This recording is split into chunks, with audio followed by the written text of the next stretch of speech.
Hello everyone, তোমরা কেমন আছো? আমি এমন একটি রেসিপি নিয়ে আজকে এসেছি যেটা তোমরা খেয়েছো কিনা আমি জানি না, কিন্তু আমি কোনোদিনও খাইনি। সেটা হলো বেগুন দিয়ে মাছের মাথা দিয়ে। তোমরা দেখো আমি কীভাবে রান্নাটা করি।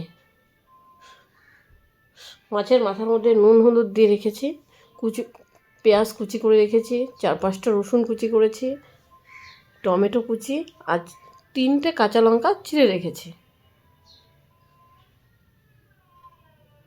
এখন বেগুনের মধ্যে আমি একটু সর্ষের তেল মাখিয়ে নেব।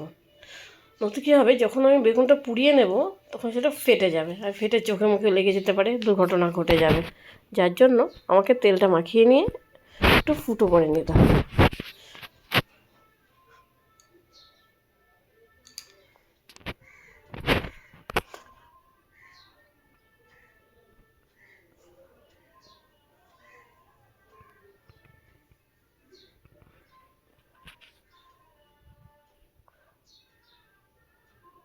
তারপর গ্যাস ধরিয়ে দেবো।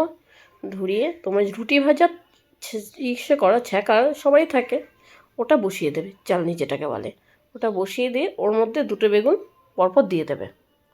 তুমি একটা একটা করেও করতে পারো, আমি 2টো দেখে একবারে হয়ে যাচ্ছে, আমি একবারেই দিয়ে দিলাম 2টো।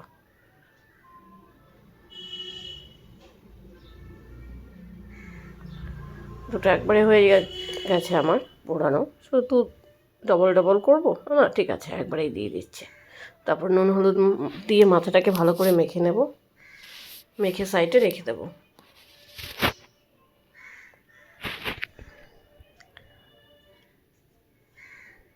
আমার বেগুন দুটো তোমরা দেখতেই পাচ্ছ, তোমার বেগুন দুটো পোড়ানো হয়ে গেছে।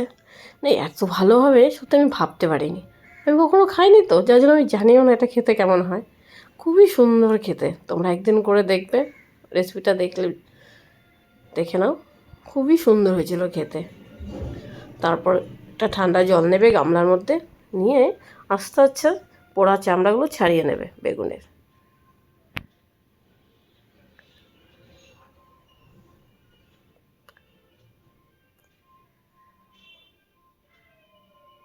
আর বেগুনগুলো এত কচি ছিল, খুব সুন্দর ছিল বেগুনগুলো। কালকে শ্বশুর নিয়ে এসছে, তোমরা জানোই এখন বেগুনের দাম বাজারে খুবই কম। শ্বশুর কালকে 2 কিলো নিয়ে এসছে বেগুন। মা বলছে এত বেগুন দিয়ে কি করবে।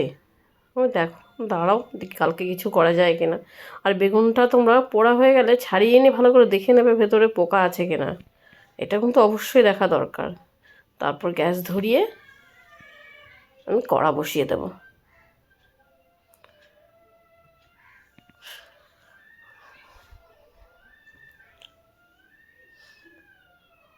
পরিমাণ মতো তেল দিয়ে দাও।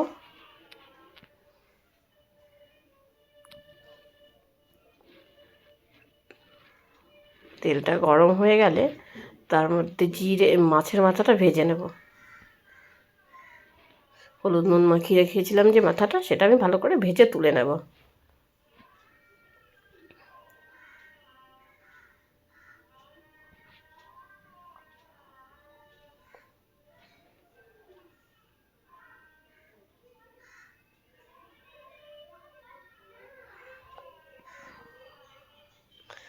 তোলা হয়ে গেলে বাকি যে তেলটা কড়াতে আছে, সেই তেলের মধ্যে আমি কিছুটা জিরে, শুকনো লঙ্কা, তেজপাতা ফোড়ন দিয়ে দেবো।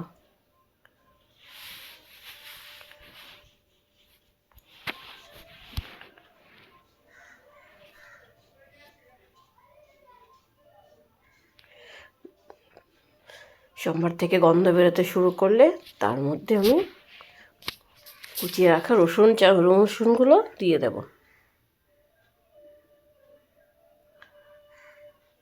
রসুনটা ভাজা ভাজা হয়ে গেলে, যখন দেখবে একটু লাল লাল হয়ে গেছে রসুনটা, তখন তার মধ্যে তোমরা পেঁয়াজ কুচিটা দিয়ে দেবে। একবারে সব দিতে যাবে না, একবারে সব দিলে অন্যরকম হয়ে যাবে, যার জন্য একে একে সব দেবে যেন, যাতে ভাজাটা খুব ভালো হয়। এখন পেঁয়াজটাকে ভালো করে ভেজে নেবে, লাল করে।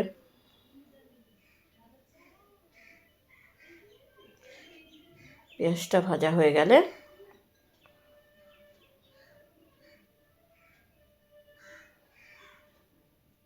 তার মধ্যে তোমার টমেটো কুচিটা দিয়ে দেবে।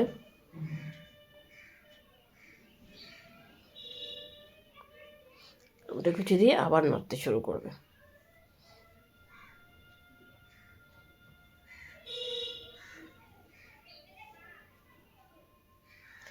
এরপর তোমরা যে বেগুনটা সে পুড়িয়ে ছাল ছাড়িয়ে রেখে দিয়েছিলে সেটাকে একটা চামচ দিয়ে ভালো করে ম্যাশ করে নেবে। খুন্তি দিয়েও করা যেত কড়াতে দিয়ে, কিন্তু না, আমি আগে করিনি, তাতে মেশানোটা ভালো হবে, সেই জন্য ভালো করে চামচ দিয়ে ভালো করে মিশিয়ে নিলাম। এবার পেঁয়াজটা ভাজা, টমেটো ভাজা হয়ে গেছে সুন্দর। এখন আমি কাঁচা লঙ্কাগুলো দিয়ে দেবো। কাঁচা লঙ্কাগুলো দিয়ে ভাজবো না একটু বেশি, কারণ কাঁচা লঙ্কাগুলো বেশি ভাজা হয়ে গেলে কাঁচার যে সেন্টটা সেটা থাকবে না, যার জন্য কাঁচা লঙ্কা দেওয়ার সাথে সাথে আমি সেই বেগুন পোড়াটা দিয়ে দেবো।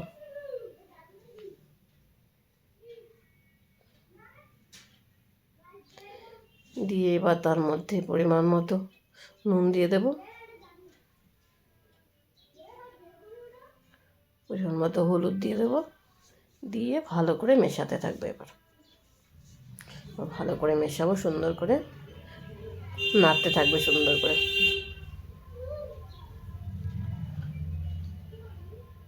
আশা করি যেভাবে আমি দেখাচ্ছি সেভাবে যদি তোমরা করো, এটা করতে কিন্তু খুব একটা অসুবিধা হবে না। আমি ইজিলি সব দেখিয়ে দিচ্ছি তোমাদের, মনে হয় না খুব একটা অসুবিধা হচ্ছে। একটু চিনি ফেলে দেবে, তারপর একটু চিনি দিয়ে দিলে,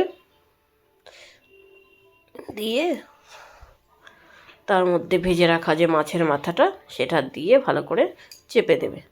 বেগুন পোড়াটা দিয়ে ভালো করে চেপে দেবে, চেপে দিয়ে একটা ঢাকনা দিয়ে কিছুটা সময় একটু ঢাকা দিয়ে রাখবে। গ্যাসটা কমিয়ে, অবশ্যই গ্যাসটা কমাবে, গ্যাসটা কমিয়ে ঢাকা দিয়ে দেবে।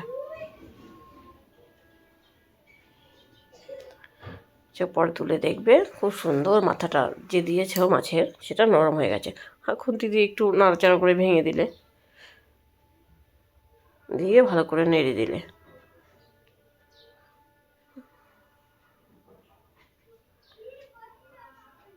আমি সত্যি ভাবতে পারিনি এত সুন্দর খেতে হবে। তোমরা একবার করে দেখবে, খুবই সুন্দর হয়েছিল খেতে। এরপর একটু ধনেপাতা কুচি করে তার মধ্যে ছড়িয়ে দেবে নামানোর আগে। ধনেপাতা দিলেই হয়ে গেছে মোটামুটি আমার রান্নাটা। একটু ভালো করে কষিয়ে নিলাম।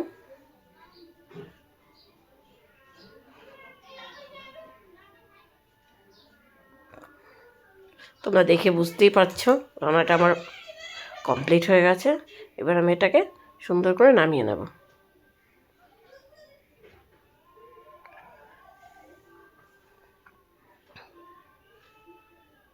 তোমরা দেখে বলো কেমন হয়েছে। যদি তোমাদের রান্নাটা ভালো লাগে তাহলে লাইক, শেয়ার, কমেন্ট করে দিও। প্লিজটাকে একটু ফলো করে দিও। টাটা, দেখা হচ্ছে পরের একটি ব্লগে। কেমন হয়েছে অবশ্যই জানাবে কমেন্টে, আশা রাখবো আমি।